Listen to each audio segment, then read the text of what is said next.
Hello everybody and welcome back to Yalan app. In this video, I'm going to show you exactly how I myself was able to fix authentication error in my Pokemon TCG Pocket app. So if you're currently having that exact same problem and you want to be able to fix this issue, well then this video is going to be perfect for you. So actually what I did myself is that I firstly closed the app completely and then I went into the App Store. So I went into the App Store right here. And by the way, if you have an Android, don't worry. You can just follow this tutorial as well, step by step, but just go into your Google Play Store because you will obviously not have an App Store if you have an Android. Instead, you can actually go into your Google Play Store.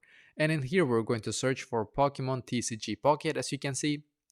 Now you're just going to scroll down in here, and as you can see I have this blue button in here where it says open, right? But if it says for you update in here, it's very important that you actually click on the update button right here, because what will happen now is that the update button itself will be able to fix a lot of bugs that was in the previous version. So I did this myself, I updated it, now it says open as you can see, and when it just says open it means that your app is now like updated to the latest version. There's nothing more we can do. So after that I just went back into my app and I was able to actually authorize without any problem after that. So my authentication did not fail afterwards. As you can see, I can just click on it now and it worked for me. So I hope that this will be able to actually fix it for you as well.